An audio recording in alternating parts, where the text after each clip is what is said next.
മഹാനായ അനസ് ഇബ്നു മാലിക് റളിയല്ലാഹു അൻഹുവിന്റെ ഉമ്മു സുലൈം എന്ന ഉമ്മയ്ക്ക് അബൂ ത്വൽഹ റളിയല്ലാഹു അൻഹുവിൽ നിന്നുണ്ടായ ഒരു മകനാണ് അബൂ ഉമൈർ. മദീനയിലെ അനസ് ഇബ്നു മാലിക് റളിയല്ലാഹു അൻഹുവിന്റെ വീട് കാണാൻ പോകുമ്പോ, വീട്ടിൽ സന്ദർശിക്കാൻ ചെല്ലുമ്പോ ഈ കൊച്ചു കുഞ്ഞു നബി തങ്ങൾക്ക് എപ്പോഴും ഒരു കൗതുകമാണ്. അവനെ ചേർത്ത് പിടിക്കോ, അവനോട് സ്നേഹം പറയോ, അവനോട് വാത്സല്യം കാണിക്കോ. ഒരിക്കൽ അവൻ വളർത്തുന്ന പരിപാലിക്കുന്ന ഒരു കുരുവി അവന്റെ കയ്യിലുണ്ടായിരുന്നു. അതിന്റെ കൂടെ സമയം ചെലവഴിക്കൽ ആ കുഞ്ഞിന് വലിയ ആനന്ദമായിരുന്നു. ഒരിക്കൽ വീട്ടിൽ പോയപ്പോൾ ആ കുഞ്ഞ് ദുഃഖിതനാണ്, അവൻ കരയുകയാണ്. വീട്ടുകാരോട് അല്ലാഹുവിന്റെ റസൂല് ചോദിച്ചു, എന്താണ് നമ്മുടെ മോൻക്ക് പറ്റിയത്? കുട്ടികളുടെ ലോകം അതാണല്ലോ, അവരുടെ വിഷമങ്ങൾ അതാണല്ലോ, അവരുടെ കൊച്ചു കൊച്ചു കാര്യങ്ങൾ അവർക്ക് വലിയ ടെൻഷൻ ഉണ്ടാക്കുന്ന അവരുടെ വലിയ കൺസേൺ ആണല്ലോ.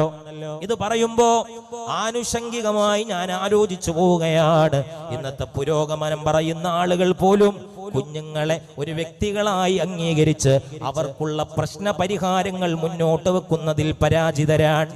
ഞാനൊരു വാർത്ത വായിച്ചത് കേരളത്തിലെ പ്രമുഖമായ ഒരു പത്രം ഈ അടുത്ത് അഡ്രസ് ചെയ്ത എഡിറ്റോറിയലിൽ അഡ്രസ് ചെയ്ത ഒരു പ്രധാനപ്പെട്ട വിഷയമാണ്.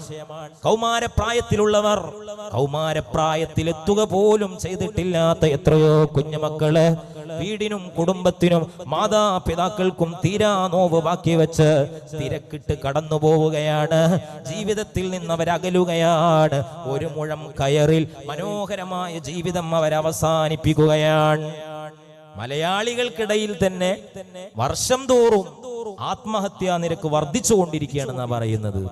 കഴിഞ്ഞ 5 വർഷത്തിനിടെ ആത്മഹത്യ ചെയ്തവരിൽ കൂടുതലും 31നും 45നും ഇടയിൽ പ്രായമുള്ളവരാണ്. ഇത് സംസ്ഥാന യുവജന കമ്മീഷൻ നടത്തിയൊരു പഠനമാണ്. അതിലുമപ്പുറമുള്ള കൗതുകം, അതിലുമപ്പുറം ഞെട്ടിപ്പിക്കുന്ന ഒരു വാർത്തയാണ്. 2025 ആമോദപൂർവം വരവേറ്റ ഒത്തിരി കുഞ്ഞു സ്വപ്നങ്ങൾ നെയ്ത 300-ലേറെ മക്കൾ 2025 അവസാനിക്കുന്നതിന് മുമ്പ് ആത്മഹത്യ ചെയ്ത് കളഞ്ഞിട്ടുണ്ട് എന്നാ പറയുന്നത്. മലപ്പുറം ജില്ലയിൽ 8ാം ക്ലാസ്സിൽ പഠിക്കുന്ന ഒരു 13 വയസ്സുകാരിയാണത്രേ ജീവിതത്തിൽ നിന്ന് ഓടിയകന്നത്. രക്ഷിതാക്കൾ മൊബൈൽ ഫോൺ നിയന്ത്രിക്കാൻ പറഞ്ഞതിന്. തിരുവനന്തപുരം ജില്ലയിൽ സ്കൂളിൽ പോവാൻ നിർബന്ധിക്കുന്നു ഒരു കുഞ്ഞുമോനെ. അവന് 11 വയസ്സോ മറ്റോ മാത്രമാണ് പ്രായമുള്ളത്. നിർബന്ധിതനായി അവന് സ്കൂളിൽ പോകുന്നു. തിരിച്ചു വന്ന് ആ നിർബന്ധം ചെലുത്തിയതിനോടുള്ള പ്രതികാരമായി ആ കുഞ്ഞൊരു മുഴം കയറിൽ തന്റെ ജീവിതം അവസാനിപ്പിക്കുന്നു.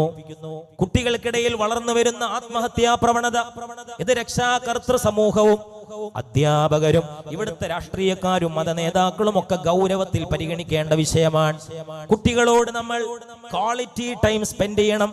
ഇന്ന് തിരക്ക് പിടിച്ച ജീവിതമാണ്. ഡുവൽ ഇൻകം, 2 ഇൻകം ഉണ്ടാകണമെന്ന നിർബന്ധ ബുദ്ധിയിൽ. എന്നാൽ അതിനോടൊപ്പം പറയുന്നത് നോ കിഡ്സ്, കുട്ടികൾ വേണ്ട, പ്രാരാബ്ദങ്ങൾ വേണ്ട. അങ്ങനെ ചിന്തിക്കുന്ന ഒരു തലമുറ വളർന്നു വരുന്നുണ്ടെന്നത് ഭീകരതയാണ്, ഭീകരമാണ്, അസ്വസ്ഥപ്പെടുത്തുന്ന ആലോചനയാണ്. 2 ഇൻകം വേണം. അതിനുവേണ്ടി ഭാര്യയും ഭർത്താവും നെട്ടോട്ടമോടുമ്പോ അവർ വളർത്തി വലുതാക്കേണ്ട കുഞ്ഞുമക്കൾക്ക് അവർ ക്വാളിറ്റി ടൈം കൊടുക്കുന്നില്ല. മക്കളോട് സംസാരിക്കുമ്പോൾ മുട്ടുകുത്തി നിന്ന് അവരുടെ വലുപ്പത്തോട് സമമായിട്ട് നിന്നിട്ട് വേണം സംസാരിക്കാൻ എന്ന് പോലും ആ മേഖലയിലുള്ള വിദഗ്ധർ പറയുമ്പോ കുഞ്ഞുമക്കളുടെ ചെറിയ വേദനകളെ നമ്മൾ വലുതായി കാണണമെന്നാണ് അതിന്റെ അർത്ഥം. അള്ളാന്റെ ഹബീബിൽ അതിന് മാതൃകയുണ്ട്. യാ അബാ ഉമൈർ മാ ഫഅലൻ നുഗൈർ.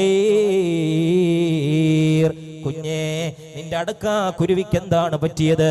നിന്റെ കൊച്ചു കുരുവിക്ക് എന്താണ് പറ്റിയത് മോനെ? നീ വിഷമിക്കണ്ട, നീ പ്രയാസപ്പെടണ്ട.